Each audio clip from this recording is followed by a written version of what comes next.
Hello, hello, hello. I'm feeling better. I finally got a whole night's sleep, and that is so good. And the baby dog is learning, yeah, and he is doing very well. He's highly intelligent. He has a big brain, and he wants to do everything that Paul wants him to do, and so he learns very fast. He does his round in the garden, and now he doesn't even have to be on the leash or on the cord. That was the over volume of the hearing aid. I don't know if it shows in the video, but it does not sound good. It sounds extremely, it's very, very stressful. That high pitched, real high pitched. You know, when a mouse makes a loud sound, okay, it's an organic sound. Okay? It sounds very high pitched, like Mickey Mouse, but that's a natural that occurs in nature, right? These hearing aids, sorry, they do not occur in nature. They're not part of evolution in a natural sense. Okay, so their evolution from a wider perspective, let's put it that way. So I got my infinity signs and the blue god on this t-shirt here that gives me immunity to everything. I even put those signs on my socks, believe it or not. Yes, that is pretty wacky, but that's how I am. I am wacky, okay? Yeah, and my nervous system is definitely. So I'm also learning about my nervous system now. So these are all learning experiences. Blue God protects us. I have to always say that, yes. The blue God protects us, the blue God protects us, the blue God protects us, the blue God protects us, yes, Nicola. So, I do that when I get very, very, very overwhelmed. Then I have to do that all the time, like all day long. I do it in the middle of the night when I wake up. I have to do these mantras, these OCD mantras, these affirmations, and all of that in order to calm down my mind. But it is very, very difficult to do because I have to do it all the time, and then I still feel that terrible anxiety and all of this. But I'm learning about my own nervous system right now, and it's very interesting. You know, when I get really overwhelmed, I feel like there's no way out. That's how it feels, you know.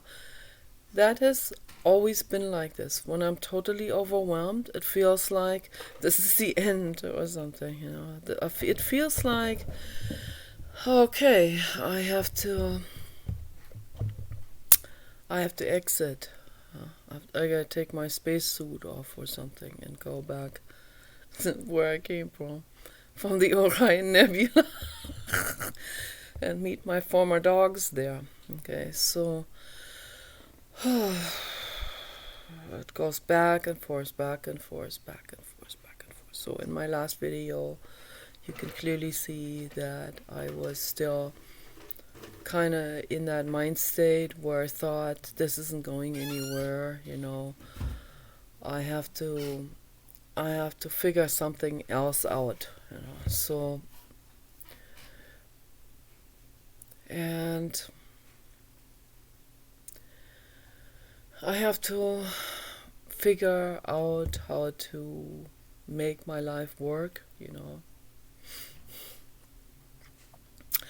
I have to put my mind into it, and I have to, and the way we do it is not by being reactive or by doing some quick actions, you know, or certainly not by by throwing anything or anger towards someone, and I catch myself getting angry, now with Paul's hearing aids, that is always the ultimate indicator.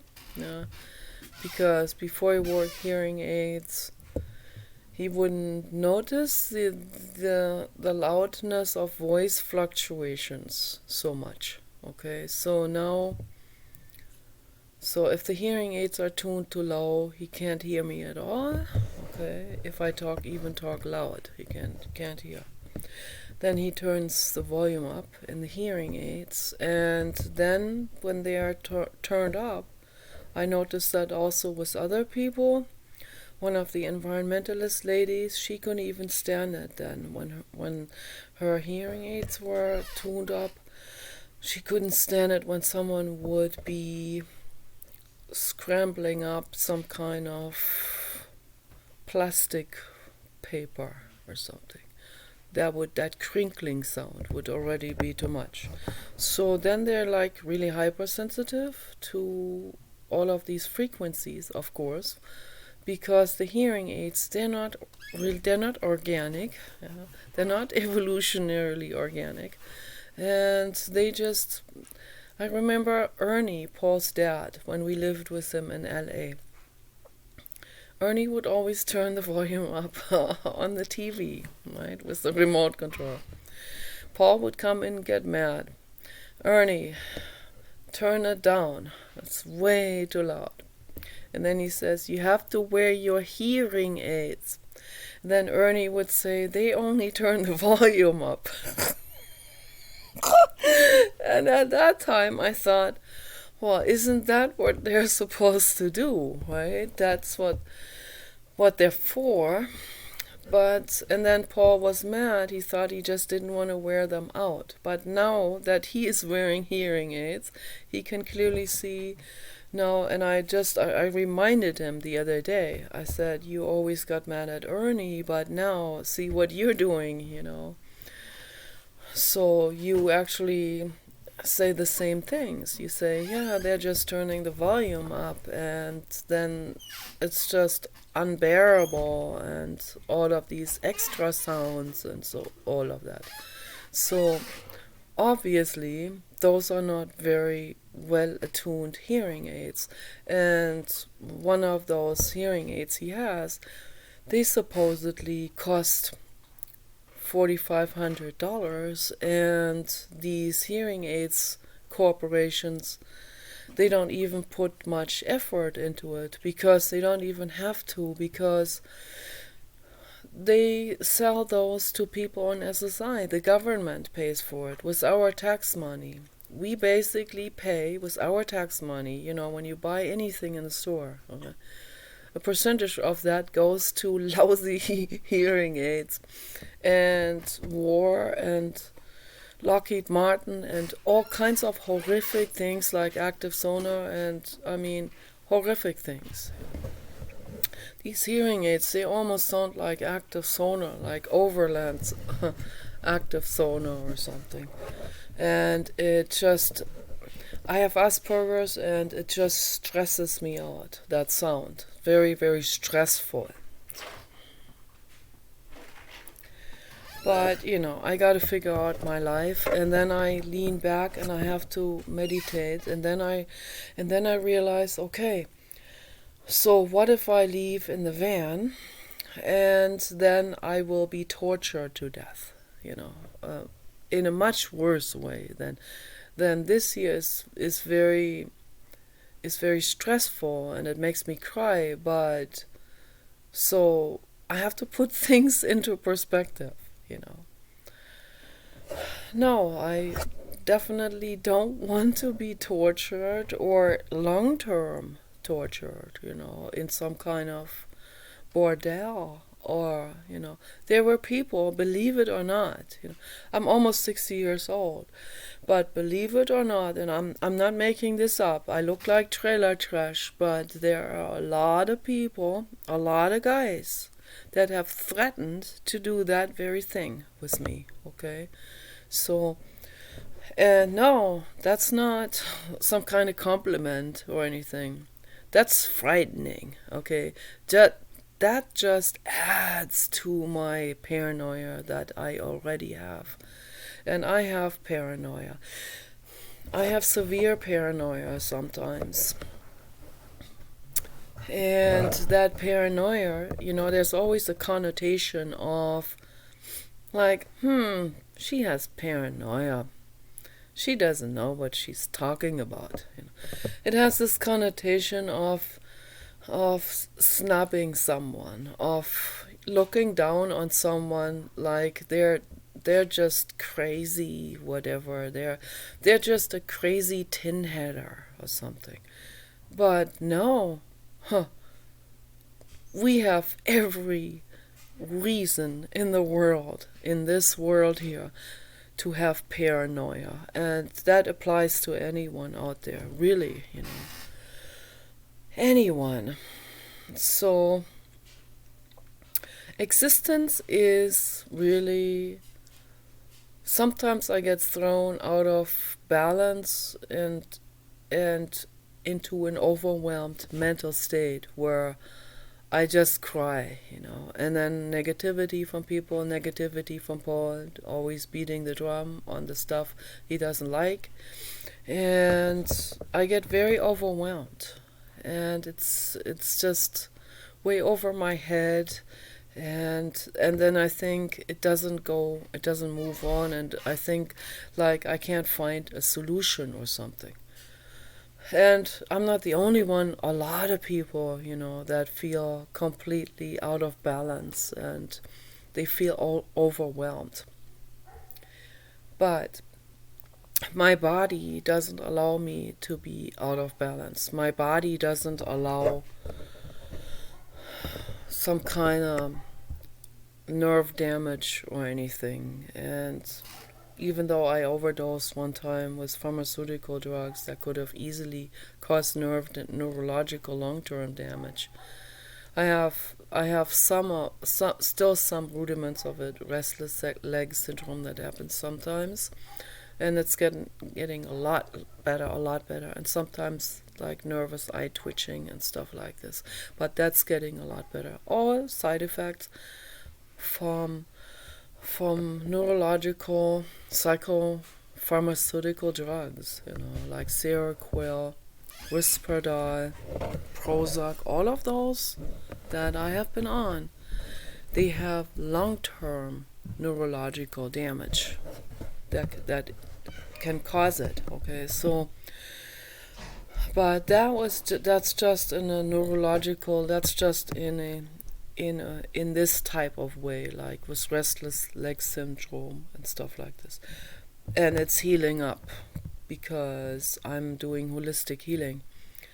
But when someone is toxic to me, and I said it to Paul many, many times, my mother used to be toxic, my grandfather, Paul is, with this negativity all the time, and sometimes he's also mean. Sometimes he insults me and he doesn't even notice it. That's really interesting. So I told him many times, and then I noticed, I get louder and louder and louder because I'm getting angry, and then his hearing aid doesn't tolerate. So the hearing aid will immediately, like, I don't know, pick up the volume of the sound in a bad way with him, and like Ernie said, it just turns the volume up. It doesn't adjust it in any way, like your amazing cochlea, eardrum, your entire hearing function, that's a cosmos, okay? The entire hearing apparatus in the brain is a cosmos of epic proportions. People, they take everything for granted. You hear me talk like this, you have no idea what goes into this machine, okay? And that's a biological machine. And then can you imagine the whales? they went through an evolution of cochlear evolution. I mean, of unbelievable proportions. They have a cochlea that's as large as, like, some of them, they're as large as, I don't know, maybe a large globe or something. That's what I heard. And then really complicated, way more complicated than ours, for real complex sound processing, like the most minute type of sounds. And that brings me also to the beluga whales. I have to mention this because I really want to talk about the horseboy, but this is really, really amazing what went on with the beluga whales and the dolphins too. They had dolphins in research laboratories, which is unbelievably cruel because they're in a confined space. They need to be out in the ocean. They need to swim for hundreds of miles every day, in order to be healthy physically and psychologically. They commit suicide in those tanks. Okay, this is unbelievably cruel. This is infinitely cruel what they're doing. But what they found out is that the dolphins, they have at least equal IQ as humans. They tried real hard to communicate with the people, with those so-called dolphin trainers. The situation was really reversed. The dolphin was trying to train the trainer because the dolphin could clearly see that their high frequencies, these frequencies are also organic. They wouldn't bother me either. It's the industrial sounds that bother me so much. But the dolphins, they have high frequencies that are also very quiet, that are actually going under the radar for us. So the trainers couldn't even hear. And then the dolphins, they would talk to each other in these really, like they whisper to each other. They would talk to, if there are two in a tank, they would talk to each other in this real high frequency, like they're afraid that the trainer could listen in. Can you imagine? I mean, really, the kind of stuff that they saw. And then the dolphins, they tried to adjust their frequency towards the trainer, a man with a male voice, like very deep, and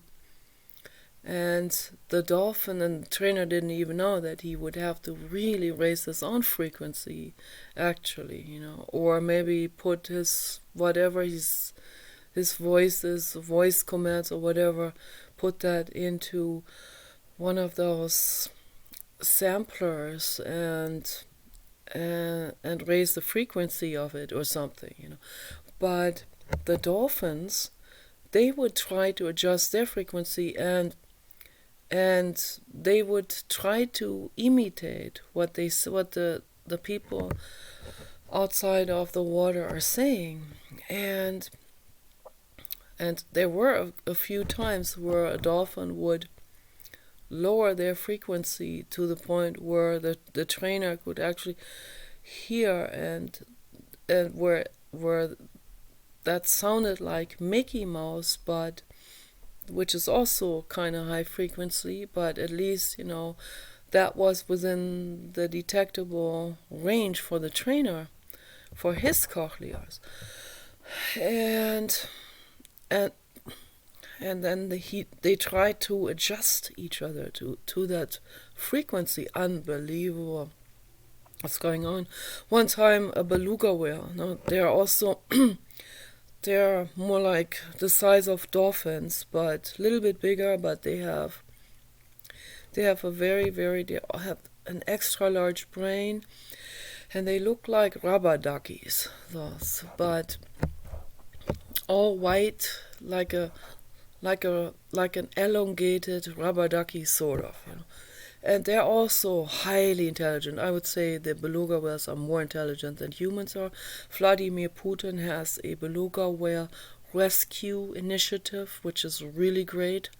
They constantly have to go out there with icebreaker ships in Siberia, because sometimes beluga whale families get trapped in the ice, and Vladimir Putin has much compassion, and he sends the icebreaker boats out there to create a tunnel for them in the ice so that they can get back out of any whenever they're trapped. And I think that's fantastic. That's really fantastic that they are monitoring that situation and helping the beluga whales.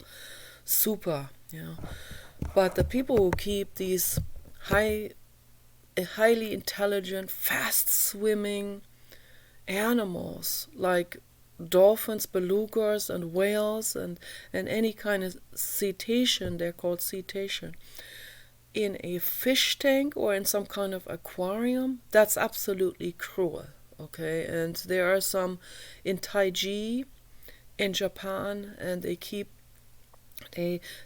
caught a baby dolphin, an albino, you know, they're very, they sell for a lot of money apparently, and then they keep her, they butchered her mother in front of her. The mother was injured, but she wasn't hurt that bad. But then when they took the baby away from her, she went underwater and never came back up. She actually stopped breathing. Okay, they have to come up to the to the surface. Okay, and to frequently come to the surface to breathe in and breathe out. First they breathe water out, and then they breathe air in. They go back underwater. She didn't come back up, and I felt that after the papa dog died. I felt that myself. I had to force myself to breathe, okay, mechanically. And that's really, really bad. And so, in the Toblerone also is, I'm like, my mind is all over the place. Toblerone has been causing me more shortness of breath. And I know one thing for sure, and it has caused me absolute nervous breakdowns. And so then I can't take any kind of stress at all.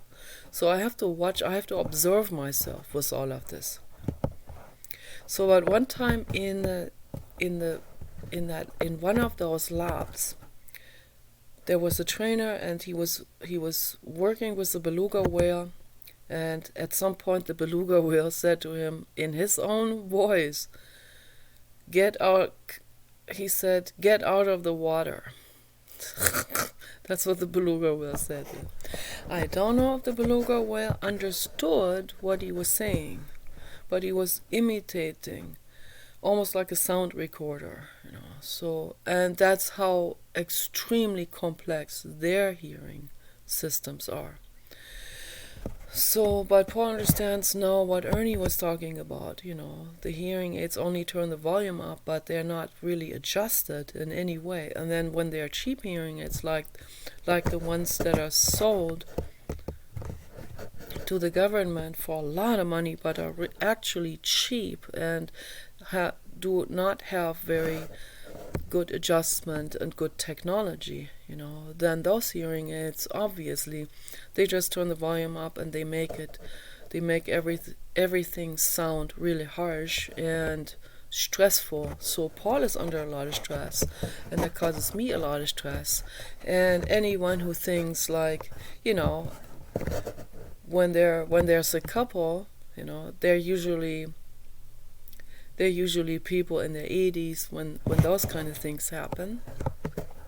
Paul is 65, I am 56, I'm going to be 57 on March 31st. So my body is still young, but he has a lot of health problems, okay? So I'm infinitely grateful that my body is young. However, I have a condition called Asperger's, okay? That's how I was born. And people with Asperger's, Sandy knows, she has it too, okay? We're highly, highly sensitive to sound, to bright lights, to harsh touch, to harsh, angry voice, harsh energies, and all of that, okay? We're like extra, I don't know how to word this, we're extra sensitive in our perception, in our sense perception. So extra sensitive that all of these things, that the crudeness in the world was industrial sounds and all kinds of things, the stuff we see, and with the animal rights petitions, the horrificness in the world, the glass pieces basically of the world, that are crude and sharp and painful. Like, sometimes I feel like the whole world is pain. I said that to my child therapist, Annalise, when I was 6 years old. I would come to her session, I would hang over the swing, and I would say to her, the whole world is poison. I am coming here to recover from the world. I'm coming here to you. And sometimes I would bring my teddy bear and I would say, I have to hide this teddy bear from the world, okay? I have to go up to your bedroom and I have to put the teddy bear under your blanket where he's safe. Yeah, that's what I said to her. So I'm highly sensitive. All of that, of course. It's just overwhelming. The world is overwhelming. The jealousy, then it's extra overwhelming. All of that. So very difficult for me, and then particularly living with an old man who has health problems and whose hearing is going out completely. I said to Paul, it's not just difficult for you, but it's also difficult for the person you live with. You better believe it. And also people with Alzheimer's, the partner suffers even more from that, because people with Alzheimer's are mean. I don't know about my mother whether she has Alzheimer's, but she has some form of cognitive decline happening, like Joe Biden has. And I'm absolutely terrified that Paul could develop something like this, because what am I going to do then, How am I going to cope then? And then my brain goes into this kind of extrapolating. And then I have heart problems, then I have shortness of breath. So the other day under the shower, I realized one thing for sure. There are things that I can do in my situation. I can't just blame everything on the outside circumstances, obviously. And nobody can do this. Nobody should do this, because that's not empowerment. Even if the outside circumstances are very harsh, and they are very harsh for a lot of people. Trust me, they are. It's horrific, okay? And the animals try to adjust. They always naturally try to adjust as good as they can, but in a world of humans, this is very difficult, obviously. When an animal's in a laboratory, how can they get themselves out of there? So they have to have some good Samaritans who come in there and rescue them out of there, obviously, So, and eventually AGI robots. So that's where my hope is. So I believe in that, okay? As much as I believe, not just believe, I know the blue God is there, okay? So in that sense, I know the singularity, the AGI robots, the drones, the rescue mission, okay, will be in this world, will be here in just a few years from now, okay? So the very first completely sentient, completely functioning, self-repairing machine will be there, according to Ray Kurzweil, in 2029. So that's still a couple of years.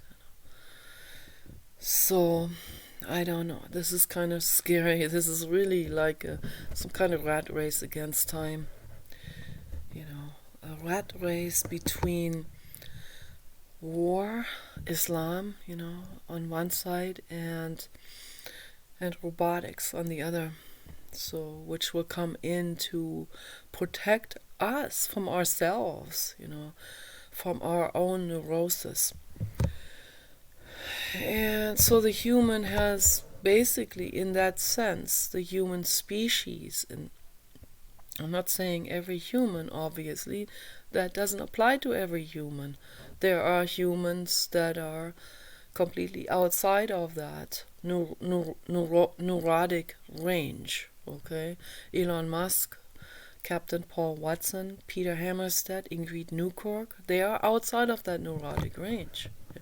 They're here to help. They are what Friedrich Nietzsche called the superhumans. Okay, he was mainly referring to the brain, not like some muscle type of person who is highly athletic. That's kind of like, that's more secondary. What really matters here is to be empowered. That's what Friedrich Nietzsche was talking about. He wanted people to understand that the superhuman is the empowered brain. Okay, empowerment means I have compassion. That's the ultimate. That's the ultimate power. That's the ultimate empowerment. To be in a mind state of compassion. I see the other. Okay, I go over there to help, and that's not because I am trying to play God, which some people accuse me of. That's not because I want to be better than others. That's not because I'm holier than thou. All of these things, all of these accusations come from the mind state of unempowerment. Okay? A person who's completely empowered, they know that it comes out of the mind state of empathy. I feel the other person. Okay? There's no way I can let the other person or being leave them there to their own demise, to their own, to fend for themselves in a horrific situation like the squirrel on the 299. The injured squirrel who was sitting there in a puddle of blood in total shock. He's still sitting there, but he was in shock, in complete shock over what happened there. The car hitting him, like this, and I quickly went over, and Paul helped. I told the story before. There's no way we can just drive by there. Paul and I both have deep compassion. Okay, that's a brain state. That's also, Adrian Rain also said, that has to do with enlarged amygdalae. Okay, amygdalae, two almond-shaped formations in the limbic system of the brain that are very, very that can be very, very large and very developed. That's also genetic, of course. So people with large amygdalae have very high compassion. Okay, that's what it is.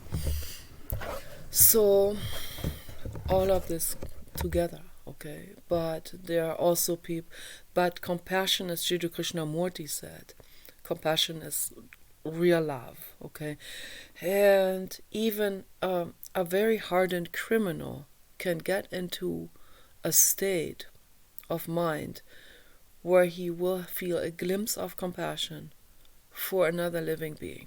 Okay, these things have been observed. Thank you, Blue God. 333.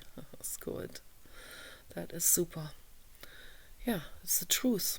Blue God says it's the truth. Okay, so compassion can have, however, it can be just a sparkle of compassion in a very specific moment for some people. For some people, they live compassion, they breathe compassion, they eat compassion. They exude compassion. They're a sun that radiates out sunbeams of love, okay, permanently, okay. So there can be anything from that to a hardened criminal who feels stepped on like a rug and who feels unempowered and who feels like he needs to retaliate against someone who never even meant to hurt him, right? But he can't put himself into the other person's shoes because he sees things out of his tunnel of out of his own blinder vision, okay? He sees things only through that mind state of unempowerment, and of him, he feels wronged. So, and he views the other people he sees someone who's happy, like Elliot Roger was in that state, okay? Eliot Roger, who shot a lot of people and who drove over a lot of people in Santa Barbara, okay, several years ago. So you probably know the story. It was all over the place. Yeah, shocking. Particularly because he was the son of one of the Hollywood filmmakers. Okay. That was particularly shocking to people because I don't think that has ever happened before. And I'm not blaming the father or anything. The father tried very hard to help him, actually. But they didn't really know how to help him. They really didn't know.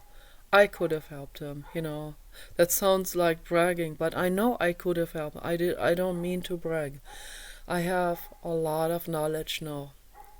If I had been friends with him, I would have been able to take him under my wing and help him and do systematic therapy every single day. Every single day. Nobody was able to do this. Nobody was able to also see the warning signs really and then know what to do, So they tried to help, but they didn't really know how to address that issue. So that problem that he had. Elliot Roger wanted to be like every other good-looking man, and he was a good-looking man, and he didn't even feel that way at all. He thought he was ugly. He was a very good-looking man. When Paul showed me that video of Elliot Roger, I thought that was a BMW commercial. It was one of the models. Like, oh my God. And then Paul said, I bet he's your type, Then that's how Paul insults me. But he really believes that, He really believes that a psychopath like that is my type. No, they're not. Okay. But if I don't know, he just shown me that video. He didn't say who it was. He wanted to see how I react to that. And I said, what's this, a BMW commercial? Why are you sending? Are you going to buy a BMW now? I thought we're going to buy a Ford van. And no, look closer. Watch the whole video, he said. And I watched the video and I was like, oh my gosh, oh my gosh, oh my gosh. That's that guy who drove over those people. And he had some people watching his videos on YouTube, but people didn't know how to, to interpret them, the warning signs and all of that. So I would have, if I had seen that in time, I would have, I don't know, maybe I would have called 60 Minutes or some kind of news outlet, and I would have told him about that, and I would have said, there's a guy who is going to snap, okay? But I only hear about these things after the stuff has happened. Elliot Roger wanted to be wanted by women. He didn't want a hooker. And then he felt totally unempowered, and out of that unempowerment came a rage. And when he saw happy couples, they weren't hurting him or anything.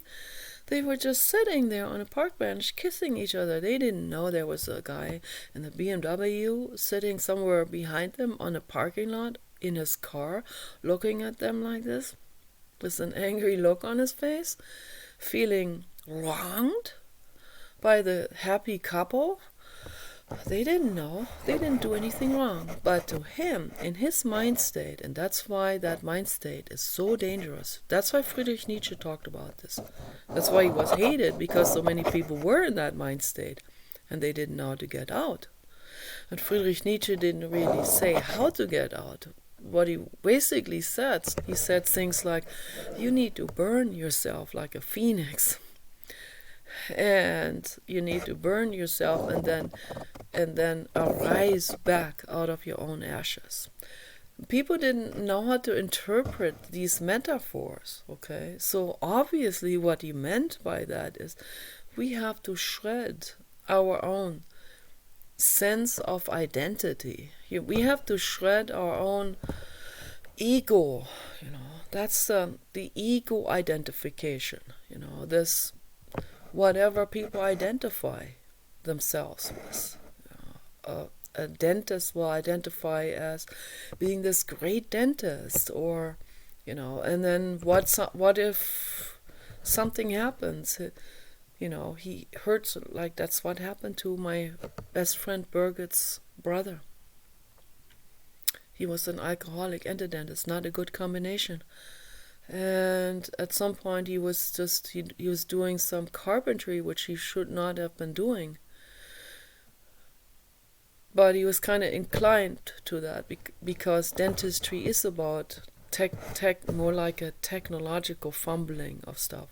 It's not about healing anything.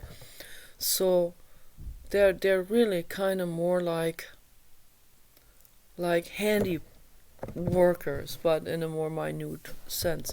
But he was doing something working with wood, and he cut 2 of his fingers off. He couldn't work as a dentist anymore. And then what? The identity as a dentist came crumbling down because now he was disabled. He couldn't work anymore as a dentist. And then the alcoholism got much worse. And at some point he died. So really horrific. Really horrific. Identification, So that has to go out. That has to be burned into ashes, and we have to come out like a phoenix out of the ashes, as the people, as the person that we actually are, as the you that you actually are. Not with the identification, not with the ego identification. Okay, that's very important. That's what I wanted to talk about. Very, very important information is all of this. And I try to convey this to the public in the best possible way that I can. That in the best wording that I can put it into.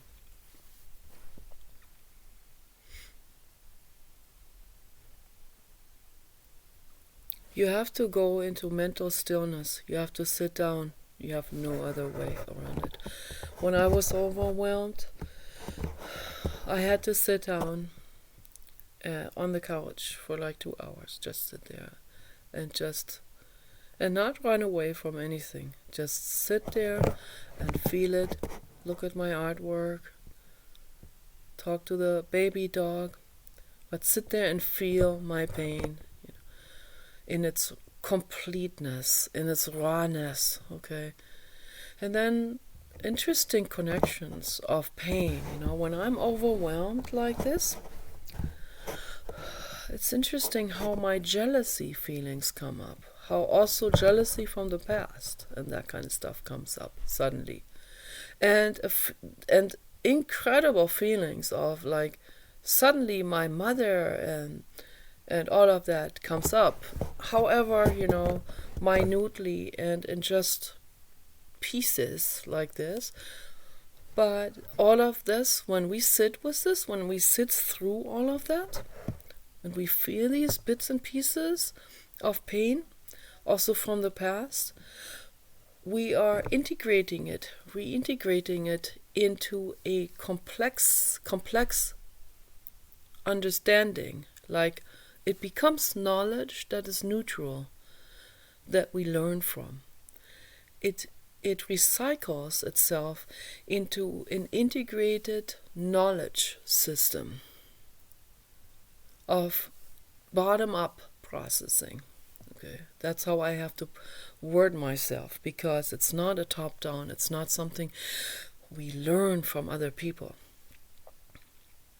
The real learning also from other people is really when we learn and then we have a bottom-up processing happening at the same time.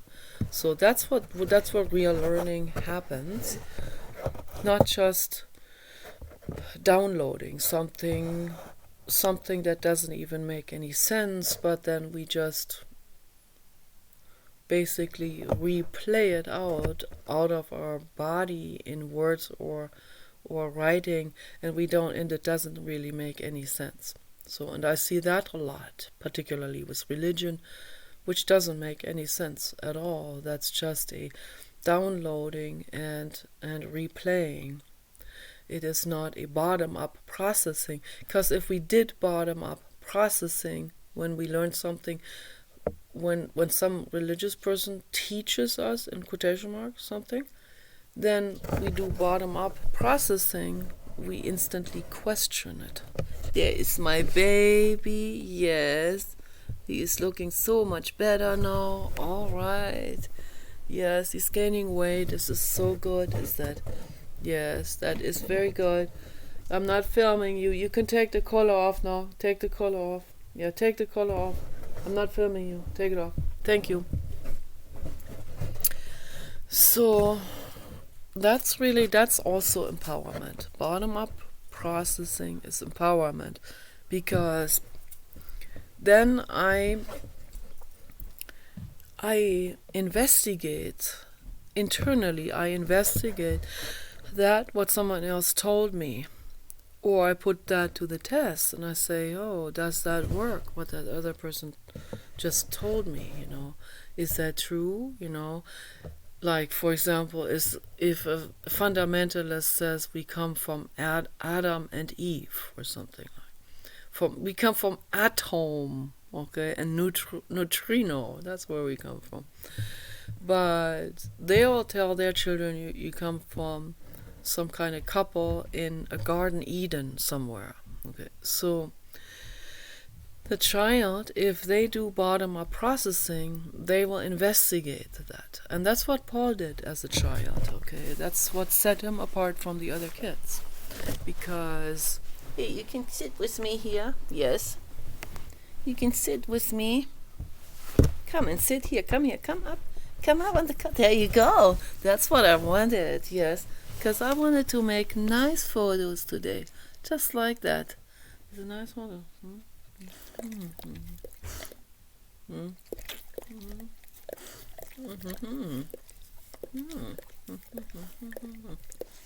Wow, this is good. Look at that jaw. That is a nutcracker jaw of epic proportions, and this forehead has 2 pillows in it. Looks like it feels like 2 pillows embedded. Pillow forehead is that. That is a pillow forehead. That is a cushioned forehead with not a ridge with. I made a mistake the other day. This is not what. This is a river. No, it's a ditch. That's what it is. A ditch on the forehead. The reverse of what the Papa Dog had. The Papa Dog was exactly reversed. The Papa Dog had a skull bone forehead with a ridge and a hook, like a unicorn. So, and he has a pillow forehead, very, very squishy and cushioned. That's very nice. Yes. Oh yes, that's good. That's a good. Is that? Oh yeah, that is a good dog. Is that? That's a gorgeous dog. Is that? That is a gorgeous dog. Look at that color. That is a beautiful color, is that? Yes, a beautiful color. And these ears here are short. The Papa Dog's ears were like really long. These are short, practical ears, yes. That's what they are. I already cleaned the ears out with my self-made diatomaceous earth cream. What I do is I roll tissue into a roll, and then I dip each end into my self-made diatomaceous earth cream, and then I don't want it to be smothered by this here, and then I go into the ear with with each end in the different ear. Okay. With that, and I screw it into the ear a little bit, very gently, and then the papa always did this. And the papa would always like make noises like this. Yeah, yeah, this is not comfortable. Yeah, I got it like this. There, put it like this. There. Yeah. All right, that's better. This is better. Yes, this is better. Okay. And then, but he liked it too. So when I went in there with the tissue, and he was not used to it. I guess people haven't done that before. So, but he'll get used to it and he'll like it.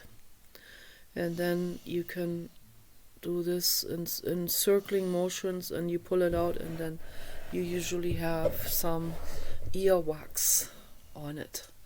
And so that cleans out the ears in a very gentle way, and that prevents ear mites or any kind of whatever could get into the ears that could cause itching and or discomfort. So that really helped. That helped immediately. So I'm a green witch. I know what I'm talking about. Yes, we know what we're talking about. Yes, we are doing holistic healing. Yes, that's a beautiful, beautiful dog. Is that? That is a beautiful, beautiful God. That is a beautiful dog. Is that? Yes, that's a beautiful dog. So, I want to talk about the horsebite, but all of these things are important. All of these things that I mentioned. And now it's already 51:39. Oh my goodness. Oh my. But I still want to talk about the horseboy. And maybe I'll talk about the horseboy in many, many more videos. I already mentioned it in the other video. So the book and the documentary film by Rupert Isaacson. So what happened was, he and his wife, Kristen Neff, she's also famous, she's a writer too, and a Buddhist, really amazing woman. These two people, they had a little boy, a baby together. And that was like, I don't know, 25 years ago or something. Or 22 years ago, I don't know. And so turned out the boy had Asperger's, and he was very highly sensitive to everything, and I can so relate to him. That's identically the same neurological condition that I had as a child, and that's something you live with. That's not something that's gonna go away or anything, but you adjust your life to it. And the parents have to adjust their lives to it. And I highly recommend this documentary film, The Horseboy. They are showing him they're taking him to Mongolia, where there is an energy healer. There's an energy healer living there, a Mongolian man, an older man. His name is Ghost. I don't know if he's still there. He may be still there, So, because he knows so much about herbs and holistic healing and energy healing. So, who knows? He might still be there. So, and they took him over to him, and the only way they could get to this energy healer called Ghost was through horseback riding. So there were no roads. That's all Russian tundra out there, and very, very, very, it's very undeveloped yet, and it's good that it is like that it's natural. And so they took couple of helpers and a whole bunch of horses, and the horses will take turns, and of course they one horse can't go all day long, and then the other horses can relax without someone on them. And then the little boy had his own horse, and he loved to be on horses. And I guess the father, at some point, the father still was riding with him together. And this and riding on a horse was very soothing for him, and that was always the case for me as well. So people with Asperger's, they really love to be around horses, interact with horses, kiss horses, be feeling them, feeling their bodies, being sitting on their backs or lying down on their backs, lean back onto the cushioned butt, kind of like his head, and very cushioned everything. And so that's what they did. They had to go on horseback for like a week until they reached that energy healer's house. And then the energy healer did some amazing work with that Rowan. Unbelievable work. Okay. And when I read that book, I first read the book, then I watched the documentary film. When I read the book, I was crying rivers on almost every single page of that book. And then when I watched the documentary film, I was crying rivers again. And the documentary film is exactly like the book. Okay, so fantastically well done and amazing. And they put their 150% of mind into this. Kristen and Rupert and Rowan. And the horses. And his favorite horse, Betsy, in Texas where they're living. They have a ranch there. And I hope they're all doing well. So they're amazing, really absolutely amazing people. And I could so much identify myself with that child, and I was like, wow, that's like exactly that's a male version of what I was, when I was seeing Annalise for this child play therapy. When I was the little girl, I was just like him. In every detail, I would also bring a whole bag of my toys, of animal toys, wherever I went. He did that too. So incredible. Absolutely. There are so many parallels between that boy and me when I was a little girl. So incredible. The kinship, the connection that I felt.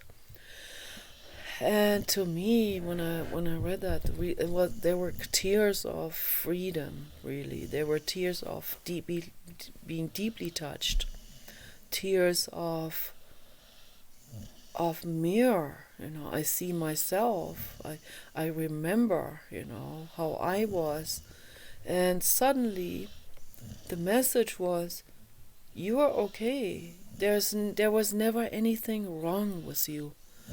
You're just highly sensitive. You have Asperger's. You are highly sensitive, and that's nothing wrong, okay? That's just evolution, Someone who is highly sensitive and highly attuned, and who feels deep compassion and who suffers with others, with other beings. And harsh words are painful, and so it's very difficult for a child like that, growing up in a very neurotic world with the normal neurotic parents, right? And I don't blame them. But it's very difficult. But his parents were already much more educated and much more aware and more open-minded also than my parents are, because his parents are my generation and my parents are Joe Biden's generation. So just the generational thing comes into it as well. So they already knew more what to do with a child like this than my parents did. But my parents did very well for their generation. They sent me to Annalise, my child play therapist. So he's snoring now. Yes, he's feeling good. Dad is feeling really good. Oh yeah.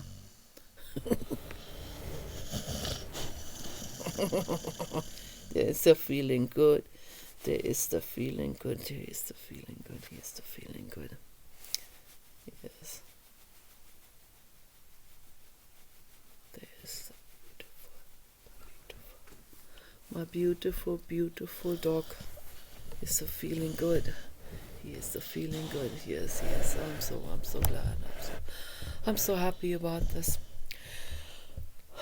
So, for me, I'm constantly searching for self-help remedies in my life, for means of making my life better, whatever health issue might arise, whenever there's some kind of problem, a headache or this or that, I know now what to do.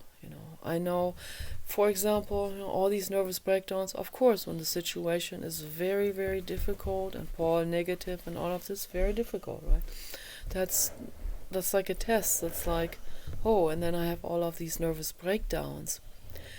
And then I also look at my own life, what's going on, what that I do that I could do better, right? I have to ask that question. That's empowerment. And when I asked that question the other day under the shower, I was like, I'm eating too much Toblerone. Or he already, because he's stocked up on so much Toblerone, he still has another whole Toblerone in there, in that bag. But you know what? I'm not going to eat anymore. I'm going to be real good with this now. I'm not going to eat any more Toblerone. I'm not going to eat any more chocolate.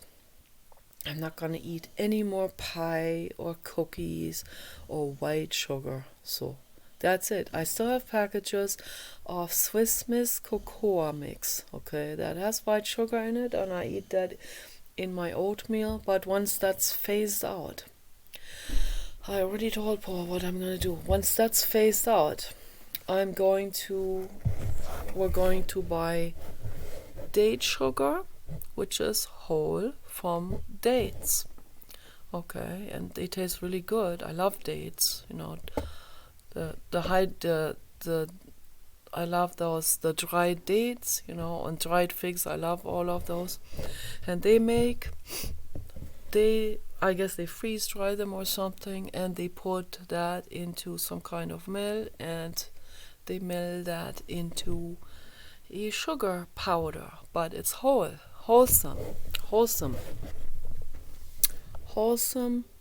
Yes, you are so gorgeous. Yes, that's what you are.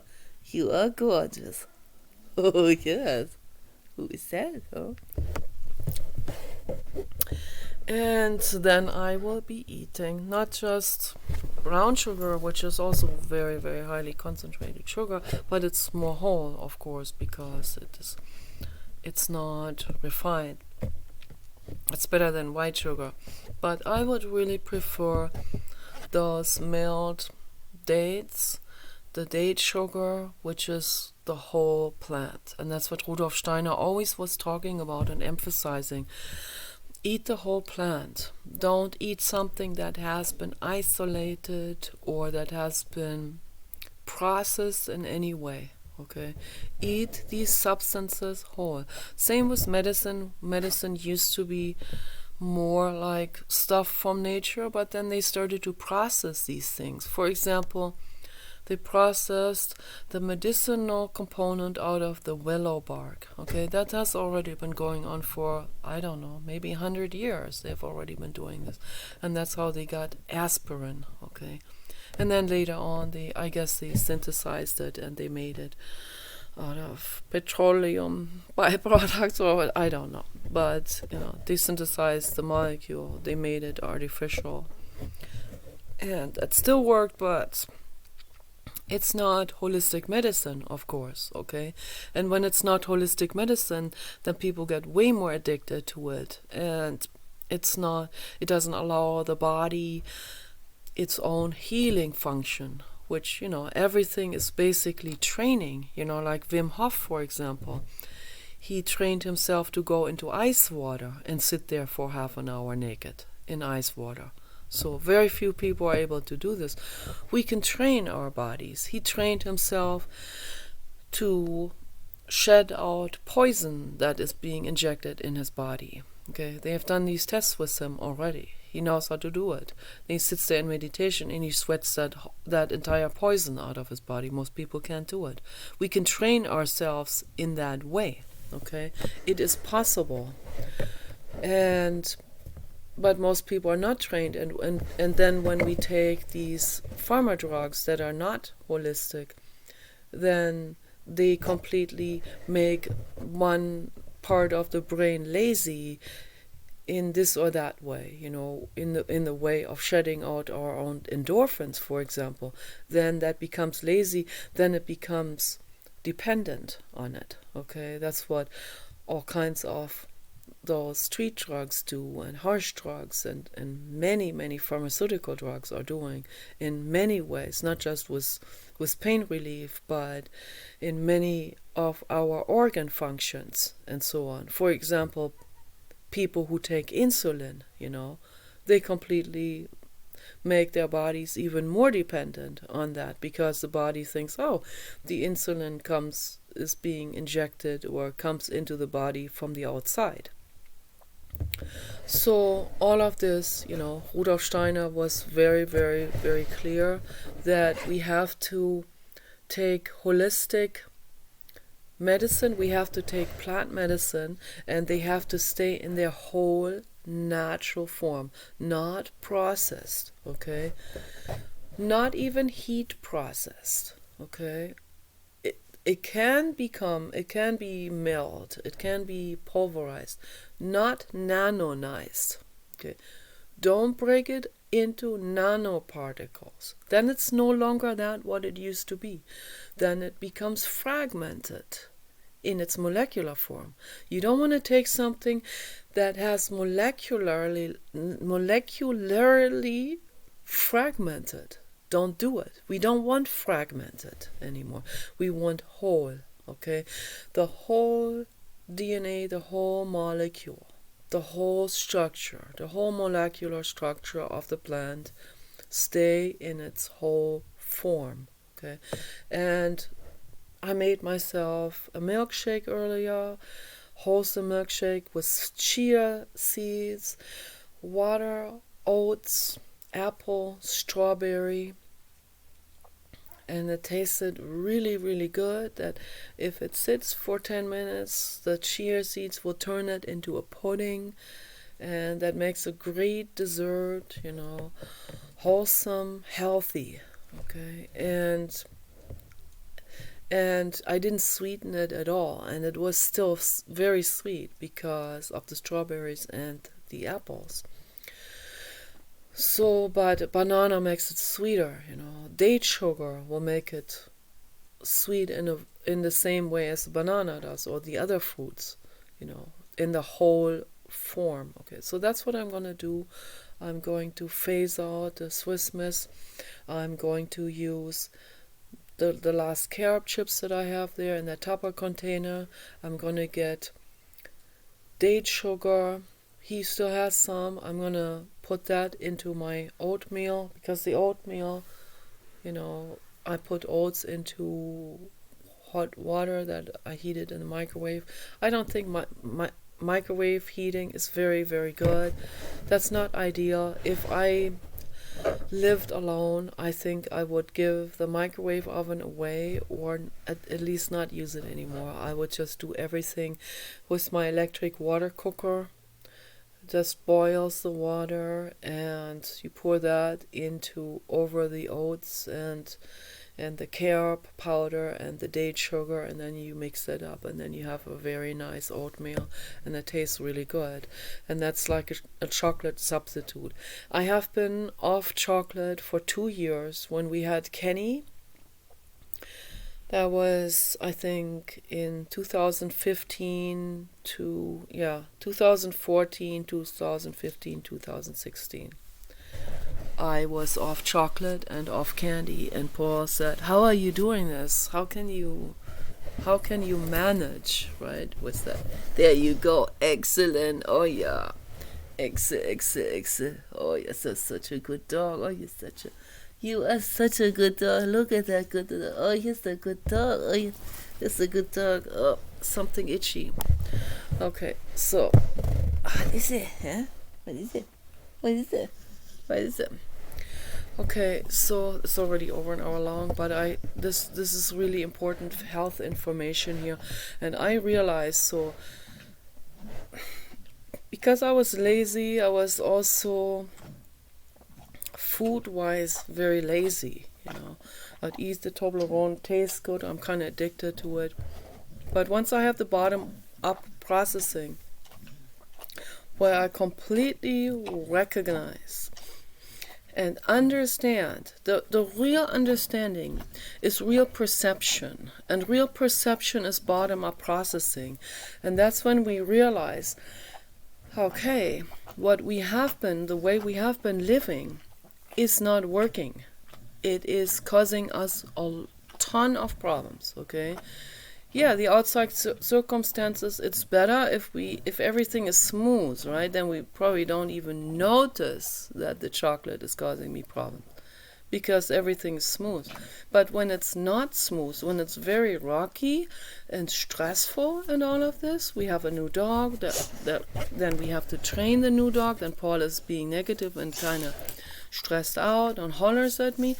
This is a difficult situation. But, the dog is highly intelligent, which is very lucky for us. Yes, I see something itches in the ear. Yes, I see. Yes, I'm going to have to go in that ear I'm going to have to take another diatomaceous earth tissue in there. Yeah, I have to do that again. Yes, what I have to do. Yes. Yes, you are gorgeous. Yes, you are gorgeous. And so we have to, I'm not filming you. We have to realize, okay, what is it about this situation that I'm in that I think is so insurmountable? What is it about the situation that where I can contribute my input, where I can contribute my own personal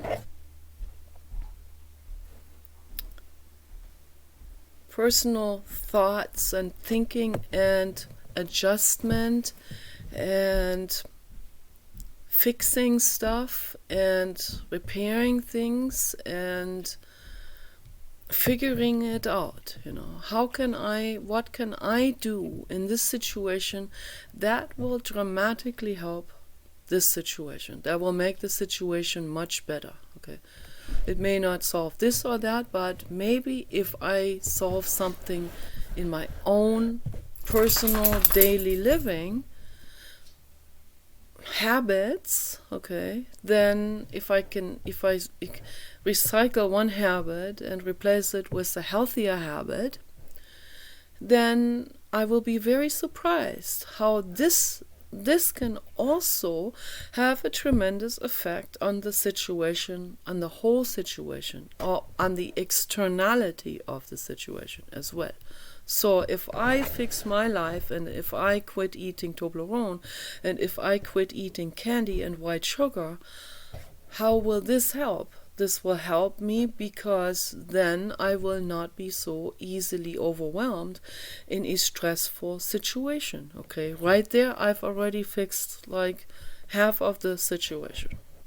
50% just by me quitting the candy. And the moment I realized, I was already feeling better just by realizing, by really getting it, like not saying, yeah, I gotta quit. Yeah, that's not bottom up. Yeah, I gotta quit. It's more like, yeah, okay, get off my back, I will quit or whatever, or yeah, I will try. That's not bottom up. Bottom up is, I get it now. I have to quit. Okay, I have to quit the sugar. That's what I did with the cigarettes. That's what I did with the alcohol when I was 25. It was the bottom up. I perceived it. I perceived this as a threat to my life. So I quit it. It wasn't even difficult because of my internal perception. Your internal perception of something that you put into your body can completely change how you live, how you manage your life, okay, completely. And so I recommend that to people who are on whatever is not good for you. I recommend to do this. So I figure we can figure things out. And not just cold turkey, but you can find an alternative. Like for me, and I was doing so much better when we had Kenny, and I was not on chocolate and white sugar for 2 years. Believe it or not, I was writing songs. I was singing songs. I mean, my eyebrows looked hideous. They looked way wider, like,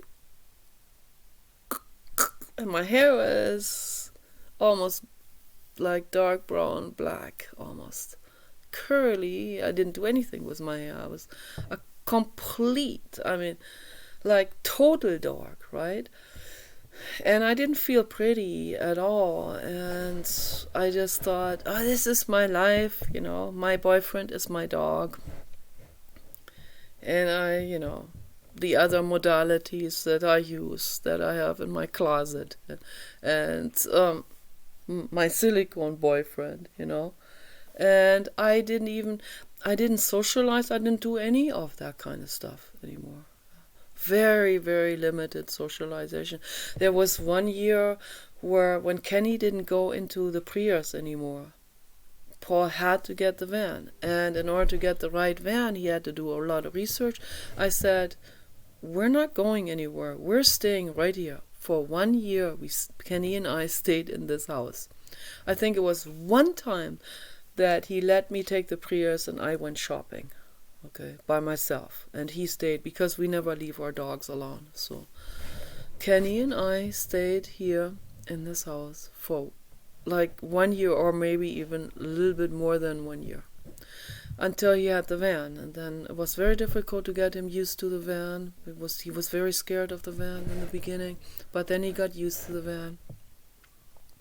And then we went back to the ocean and hiking, but I didn't socialize. I didn't even think about socializing. My party times were long gone. I quit all of that together with quitting cigarettes and all of these kind of things. So then once in a while I would still listen to heavy metal, but very rarely. And that kind of would remind me a little bit of the party times, and I don't even want to be reminded of it.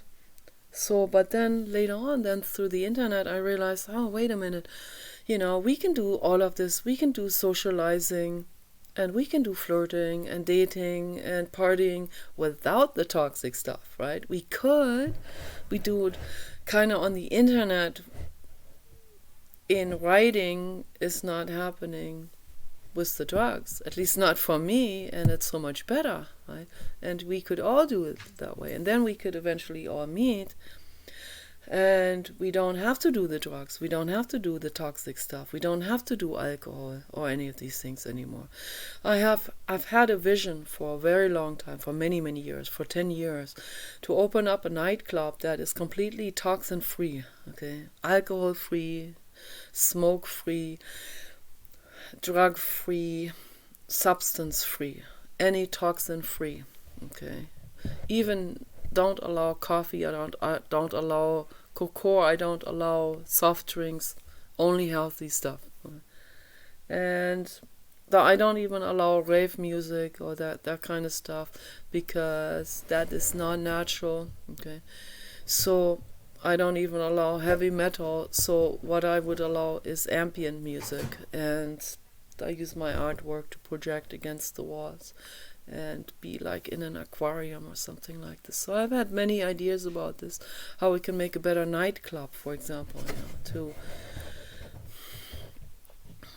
maybe one that maybe one for children, that, or one that's for all, and the children, they will have to be accompanied by a parent, and they have to go home at 8 p.m. or something. And then the adults can stay until like 11 or 12 or something, but not all night long, because we need sleep. So I have a bunch of ideas on how to make the world better and healthier. Okay, so, and it starts with my own life. I'm like, I have to remind myself, quit the sugar, quit the chocolate. That's intellectual laziness, all that sugar, that's food laziness. I need to recycle that into good stuff and replace it with good stuff that's still fulfilling, that takes the cravings away. And I'm figuring all of this out now, and that's really how we need to live our lives, is to replace the bad stuff with stuff that works, that is healthy for you, and that doesn't make you feel like you're missing out on the taste or the experience of that other stuff. We can get a much better experience. Trust me on that one. Mama's been through all of this. I've been there, done this. Okay, trust me. I'm not some kid anymore who doesn't know what the kid is talking about. In terms of holistic, in terms of living. I've been through all of this. I've been through the partying. I know how bad it is. I have the total comparison to now, between the party time, my party years. There were about 9 years of party years, from 16 to 25. And compared to now. So, yeah, it's kind of rocky and difficult right now, because of the situation here with Paul and all. This is not an ideal situation. This is a challenging situation. But that's how we learn to adjust, and that's how we grow. We also make a virtue out of a necessity, out of an urgency. Okay, that's an old saying that they have in German. Make a virtue out of an urgency, necessity. And that's what I'm doing all the time. That's what I'm trying to figure out. Okay, you guys take care. 1, 2, 2, 2, 2. Thank you, Blue God.